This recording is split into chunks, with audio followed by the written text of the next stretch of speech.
Hi friends, welcome back to my channel. ಎಲ್ಲರೂ ಹೇಗಿದ್ದೀರಾ? ಎಲ್ಲರೂ ಚೆನ್ನಾಗಿದ್ದೀರಾ ಅಂತ ಅಂದ್ಕೊಂಡು ಇವತ್ತಿನ ವ್ಲಾಗ್ ಶುರು ಮಾಡ್ತಾ ಇದ್ದೀನಿ. ಬ್ರೇಕ್ಫಾಸ್ಟಲ್ಲಿ ಇಡಿಯಾಪ್ಪಂ ಅಂತ ಒಂದು ರೆಸಿಪಿ ಮಾಡಿದ್ದೆ. ಅದ್ರ ಜೊತೆಗೆ ತೆಂಗಿನಕಾಯಿ ಹಾಲು. ಇಡಿಯಾಪ್ಪಂ ತುಂಬ ಸ್ಮೂತಾಗಿ ತುಂಬ ಚೆನ್ನಾಗಿ ಬಂತು. ಇವತ್ತು ಬ್ರೇಕ್ಫಾಸ್ಟ್ ತುಂಬ ಲೇಟ್ ಆಯಿತು, ಯಾಕಂದರೆ ಮಲಗಿದ್ದು ಲೇಟು, ಎದ್ದಿದ್ದು ಲೇಟು. ಆಮೇಲೆ ರೋಷನ್ ಬಂದು ನನ್ನ ಮಗನ ಹೆಸರು ಇನ್ನೂ ನಾನು ವೀಡಿಯೋದಲ್ಲಿ ನಿಮ್ಮ ಜೊತೆಗೆ ಶೇರ್ ಮಾಡಿಲ್ಲ, ಅದಕ್ಕೆ ಇವತ್ತು ಶೇರ್ ಮಾಡ್ತಾ ಇದ್ದೀನಿ. ಟೈಮ್ 11 ಗಂಟೆ ಆಯಿತು. ಹಸ್ಬೆಂಡ್ ಜಸ್ಟ್ ಆಫೀಸ್ಗೆ ಹೊರಟರು. ಮಗನಿಗೆ ಟೈಪಿಂಗ್ ಕ್ಲಾಸ್ಗೆ ಕರ್ಕೊಂಡು ಹೋಗಬೇಕು. ಹಂಗೆ ಸ್ಕೂಲ್ ಹತ್ರನೂ ಹೋಗಬೇಕಾಗಿದೆ, ಒಂದು ಸ್ವಲ್ಪ ಕೆಲಸ ಇದೆ, ಬುಕ್ಸ್ ತೊಗೊಂಡು ಬರಬೇಕಾಗಿದೆ. ಆದರೆ ಕಾಲು ಒಂದು ಸ್ವಲ್ಪ ನೋವು ಜಾಸ್ತಿ ಆಗಿಬಿಟ್ಟಿದೆ, ಊದ್ಕೊಂಡು ಬಿಟ್ಟಿದೆ ಬೇರೆ. ಲಾಸ್ಟ್ ಟೈಮು ಹೊಗ್ನೆಕಲ್ಲಲ್ಲಿ ಗಾಜು ಚುಚ್ಚಿತ್ತು ಅಂತ ನಿಮ್ಮ ವೀಡಿಯೋದಲ್ಲಿ ಶೇರ್ ಮಾಡ್ಕೊಂಡಿದ್ದೆ. ಹೊಸಬ್ರಿಗೆ ಗೊತ್ತಿಲ್ಲ ಅಂದ್ಬಿಟ್ಟು ಇವಾಗ ತಿರ್ಗಾ ಹೇಳ್ತಾ ಇದ್ದೀನಿ.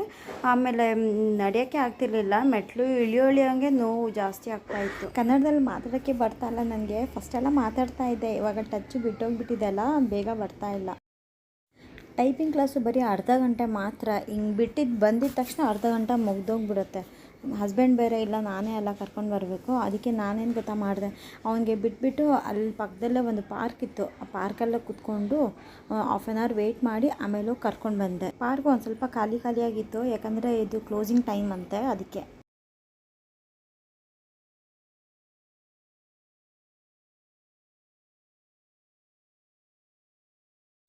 ಸ್ಕೂಲ್ ಹತ್ರ ಬಂದಿದ್ದೀನಿ ಇವಾಗ. ಬುಕ್ಸ್ ತೊಗೊಳ್ಬೇಕಂತ ಹೇಳಿದ್ದೆಲ್ಲ, ಅದಕ್ಕೆ ಇವತ್ತೇ ಅಡ್ಮಿಷನ್ ಮಾಡಿದ್ದು. ಯಾವಾಗಲೂ ಅಡ್ಮಿಷನ್ ಬೇಗ ಮಾಡಿಬಿಡ್ತೀವಿ. ಅಡ್ಮಿಷನ್ ಮಾಡಿ ಬುಕ್ಸ್ ಎಲ್ಲ ತೊಗೊಂಡು ಎಲ್ಲ ರೆಡಿ ಮಾಡಿ ಇಟ್ಟಿರ್ತೀವಿ. ಬಟ್ ಈ ಸಲವೇ ತುಂಬ ಲೇಟ್ ಆಯಿತು ಅಡ್ಮಿಷನ್ ಮಾಡೋದಕ್ಕೆ.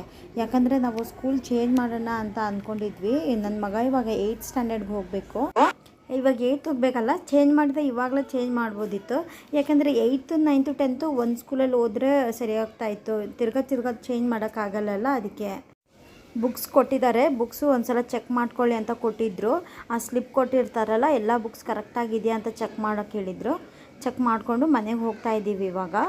ನೆಕ್ಸ್ಟ್ ವಿಡಿಯೋದಲ್ಲಿ ನಾನು ನಿಮ್ಮ ಜೊತೆಗೆ ಶೇರ್ ಮಾಡ್ಕೊಳ್ತೀನಿ ಬುಕ್ಸಿಗೆ ಎಷ್ಟಾಯಿತು, ಆಮೇಲೆ ಯಾವ ಥರ ಟೆಕ್ಸ್ಟ್ ಬುಕ್ಸ್ ಕೊಟ್ಟಿದ್ದಾರೆ ಅಂತ. ಮನೆಗೆ ಬಂದೆ ಇವಾಗ. 12 ಗಂಟೆ ಆಯಿತು. ಹೋಗೋಕ್ಕಿಂತ ಮುಂಚೆನೇ ಬೆಂಡೆಕಾಯಿ ತೊಳೆದ್ಬಿಟ್ಟು ಬಟ್ಟೆಯಲ್ಲೇ ಸುತ್ತಿಟ್ಟು ಹೋಗಿದ್ದೆ, ನೀರೆಲ್ಲ ಎಬ್ಸಾರ್ಬ್ ಆಗಲಿ ಅಂದ್ಬಿಟ್ಟು. ಬೆಂಡೆಕಾಯಿ ರೋಸ್ಟ್ ಮಾಡ್ಕೊಂಡಿದ್ದೀನಿ. ಬೆಂಡೆಕಾಯಿ ಸಾರು ಮಾಡೋದಕ್ಕೆ ಇಲ್ಲಿ ನಾನು ತೆಂಗಿನಕಾಯಿ ಜೊತೆಯಲ್ಲಿ ಸ್ವಲ್ಪ ಜೀರಿಗೆ, ಬೆಳ್ಳುಳ್ಳಿ, ಸಾಂಬಾರು ಪೌಡ್ರು, ಆಮೇಲೆ ಟೊಮೆಟೊ ಹಾಕಿ ರುಬ್ಕೊಳ್ತಾ ಇದ್ದೀನಿ. ಒಂದು ಸ್ವಲ್ಪ ಕೂಡ ನೀರು ಸೇರಿಸ್ಬಾರ್ದು. ಬೆಂಡೆಕಾಯಿ ಬಂದು ನಾನು ಬೇಳೆ ಸಾರು ಮಾಡ್ತೀನಲ್ಲ, ಅವಾಗ ಕೂಡ ನಾನು ಬೆಂಡೆಕಾಯಿ ಬೇರೆ ತರಕಾರಿ ಎಲ್ಲ ಹಾಕಿ ಮಾಡ್ಕೊಳ್ತೀನಿ. ಬಟ್ ಈ ಥರ ಸಾರು ಮಾಡೋದು ತುಂಬ ಚೆನ್ನಾಗಿರುತ್ತೆ. ನಾನು ಜಾಸ್ತಿ ಈ ಥರ ಸಾರೇ ಮಾಡೋದು ಬೆಂಡೆಕಾಯಿ ಇದ್ದರೆ. ಬಾಣಲೆಯಲ್ಲಿ ಎಣ್ಣೆ ಬಿಸಿ ಆಗಿದ ತಕ್ಷಣ ಅದರಲ್ಲಿ ಒಂದು ಸ್ವಲ್ಪ ಸಾಸಿವೆ ಹಾಕ್ಕೊಂಡಿದ್ದೀನಿ. ಸಾಸಿವೆ ಆಮೇಲೆ ಈರುಳ್ಳಿ ಕಟ್ ಮಾಡಿಕೊಂಡು ಹಾಕ್ಕೊಂಡಿದ್ದೀನಿ. ಈರುಳ್ಳಿ ಚೆನ್ನಾಗಿ ರೋಸ್ಟ್ ಆಗಬೇಕು. ಈರುಳ್ಳಿ ಚೆನ್ನಾಗಿ ರೋಸ್ಟ್ ಆದಮೇಲೆ ನಾನು ಮಸಾಲೆ ಮಾಡಿಟ್ಟಿದ್ದೆ ಅಲ್ಲ, ಆ ಮಸಾಲೆನ ಹಾಕ್ಕೊಳ್ತಾ ಇದ್ದೀನಿ. ಮಸಾಲೆ ಹಾಕ್ಕೊಂಡು ಎಷ್ಟು ಬೇಕೋ ಅಷ್ಟು ನೀರು ಹಾಕ್ಕೊಂಡು ಕುದಿಯೋಕ್ಕೆ ಬಿಡಬೇಕು. ನೀರು ಕುದಿಯುವಾಗ ಬೆಂಡೆಕಾಯಿ ಹಾಕ್ಕೊಳ್ಬೇಕು. ನಾನು ಮಸಾಲೆ ಹಾಕುವಾಗ ವಿಡಿಯೋ ಶೂಟ್ ಮಾಡ್ತಾ ಇದ್ದೀನಿ ಅಂತ ಅಂದ್ಕೊಂಡಿದ್ದೀನಿ, ನೋಡಿದ್ರೆ ಕ್ಯಾಮ್ರಾ ಆಫ್ ಆಗಿಬಿಟ್ಟಿತ್ತು. ಉಪ್ಪು ಕೂಡ ಸೇರಿಸ್ಕೊಂಡಿದ್ದೀನಿ. ಇನ್ನೂ ಒಂದು ಸ್ವಲ್ಪ ಕೊದಿ ಬಂದರೆ ಅಷ್ಟೇ ಬೆಂಡೆಕಾಯಿ ಸಾರು ಆಯಿತು. ಅನ್ನ ಕೂಡ ಮಾಡಿಟ್ಟಿದ್ದೀನಿ. ತೊಂಡೆಕಾಯಿ ಪಲ್ಯ ಕೂಡ ಮಾಡಿದ್ದೀನಿ. ಇದ್ದು ರೆಸಿಪಿ ಬಂದು ಫುಲ್ ವೀಡಿಯೋ ಮಾಡಿ ನಾನು ಹಾಕ್ತೀನಿ.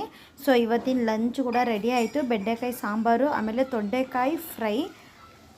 ಸೊ ಫ್ರೆಂಡ್ಸ್, ಇದು ಇವತ್ತಿನ ವ್ಲಾಗ್. ನನ್ನ ವ್ಲಾಗ್ ಇಷ್ಟ ಆದರೆ ಲೈಕ್ ಮಾಡಿ, ಸಬ್ಸ್ಕ್ರೈಬ್ ಮಾಡಿ, ಸಪೋರ್ಟ್ ಮಾಡಿ ನನ್ನ ಚಾನೆಲ್ಗೆ. Thanks for watching. ಬಾಯ್.